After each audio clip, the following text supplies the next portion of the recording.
بات کریں گے سپریم کورٹ آف پاکستان کے حوالے سے جو بہت سی ڈیولپمنٹس ہو رہی ہیں۔ اس ویڈیو میں میں آپ کو کل کے ایونٹ کے بارے میں بتانا چاہتا ہوں۔ کل اس پہ میں بات نہیں کر سکا، ایوان صدر میں جو تقریب ہوئی، کیونکہ میں خود تو وہاں پر موجود نہیں تھا، ہمارے جو دوست وہاں پر موجود تھے انہوں نے کیا بتایا،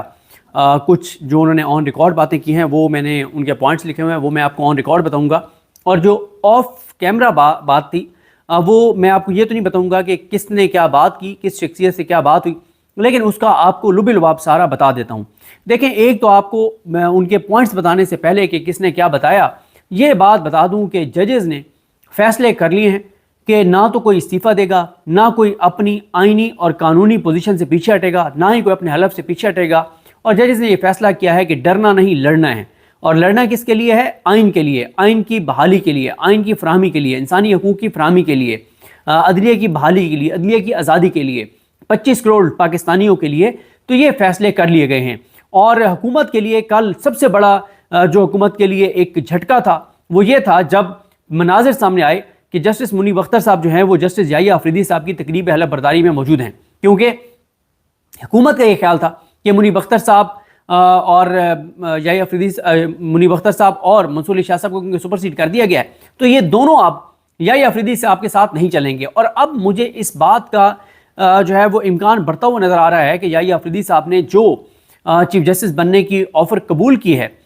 وہ اس لیے قبول کیا ہے کہ ان کو یہی بات منصور علی شاہ صاحب نے اور منیب اختر صاحب نے کہی ہے، کیونکہ منیب اختر صاحب اور منصور علی شاہ صاحب نے یہی کہا ہوگا کہ اگر آپ نہیں بنتے تو امین الدین خان بن جائے گا، اور اگر امین الدین خان بن جائے گا تو پھر تو ساری کسریں نکل جائیں گی، جو کچھ قاضی فائزہ کے دور میں نہیں ہوا وہ بھی ہوگا۔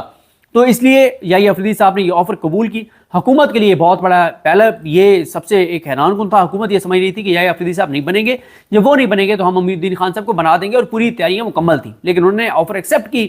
اور انہوں نے کہا کہ ٹھیک ہے، انہوں نے چار سنبھالا اور چھکے چوکے انہوں نے شروع کر دیے ہیں، جو بہت حیران کن ہے۔ بڑی جارحانہ انہوں نے اننگز کا آغاز کیا، جو میں لاسٹ ویڈیو میں آپ کو بتا چکا ہوں کہ اب تک انہوں نے کیا کیا اقدامات جو ہیں وہ کیے ہیں یحییٰ آفریدی صاحب نے۔ اب جب یہ ہوا، پہلے تو قاضی فائزہ کو ذلت ہوئی نا کہ 5-6 ججز ان کے اس میں نہیں گئے، شائعے میں نہیں گئے، 7-8 ججز بلکہ، اور پھر جو ججز فل کوڈ ریفرنس تھا اس میں بھی منصور علی شاہ صاحب، منیب اختر صاحب اور اطہر من اللہ صاحب، عائشہ ملک صاحبہ اور ملک شہزاد احمد خان صاحب، یہ ججز نہیں گئے، اور جو ججز گئے ان میں سے بھی کچھ نہیں جانا چاہتے تھے، اور ان کو یحییٰ آفریدی صاحب نے ریکویسٹ کی کہ آپ لازمی آئیں، وہ گئے۔ اب دیکھیں، نہ تو منصور علی شاہ صاحب اور منیب اختر صاحب نے ریزائن کیا ہے،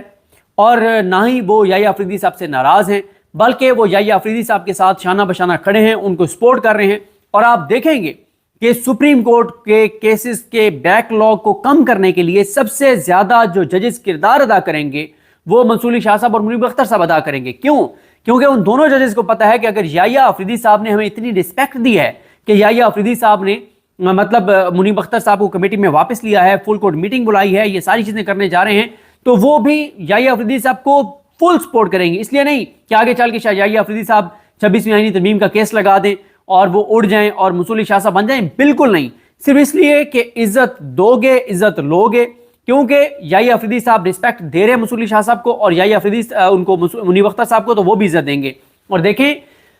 یحییٰ آفریدی صاحب یہ نہیں کر سکتے کہ وہ قاضی فائز کی طرح گروپنگ کریں، ایک تو ان کا مزاج نہیں ہے، وہ ایسی شخصیت نہیں ہے، اور دوسرا یہ بھی ہے کہ قاضی فائز نے تو جب لڑائی کی، ایک تو قاضی فائز صاحب کا 1 سال تھا، اور مین جو ان کی لڑائی زیادہ ہوئی وہ آخری 1.5-2 ماہ میں ہوئی، لیکن یہاں پہ یحییٰ آفریدی صاحب کے 3 سال ہیں۔ اور پھر اگر کسی موقع پہ یہ 26ویں آئینی ترمیم اڑ جاتی ہے اور منصور علی شاہ صاحب بنتے ہیں تو تب بھی یحییٰ آفریدی صاحب جو ہے وہ اپنی ٹرن پہ بنیں گے چیف جسٹس پاکستان۔ ایسا نہیں ہے کہ انہوں نے چیف جسٹس پاکستان نہیں بننا۔ اب ذرا آئیں اس بات پر، ذوالقرنین اقبال صاحب نے جو رپورٹ کیا وہ کہتے ہیں کہ سب ججز کالونی سے ایک ہی سکواڈ میں پہنچے، اور پھر وہ کہتے ہیں کہ وہ خیر وہ کیا کہتے ہیں، یہ تو اب بات اس وقت ظاہر ہے تھی کہ قاضی فائز صاحب کو دعوت تھی، لیکن وہ وہاں پہ ایوان صدر میں نہیں آئے، وہ کہاں انہوں نے آنا تھا، وہ تو کل رات یعنی جب وہ 26 اکتوبر کا آغاز ہوا 12 بجے، تو وہ 3 گھنٹے کے اندر پاکستان سے فرار ہو گئے تھے۔ اب تو وہ ویڈیوز اور تصاویر بھی سامنے آ گئی ہیں۔ اس کے بعد ویب سائٹ والا کام آپ کو پتہ ہی ہے کہ وہ بھی حکومت کے لیے ایک حیران کن تھا کہ انہوں نے خود ویب سائٹ اپڈیٹ کروائی کہ سینئر پریڈی جج منصور علی شاہ کو لکھنا ہے۔ اس کے بعد احمد عدیل سرفراز صاحب اور امانت گشکوری صاحب نے جو ولاگ کیا اس میں انہوں نے بھی یہ بتایا کہ تمام ججز موجود تھے، اور وہ جو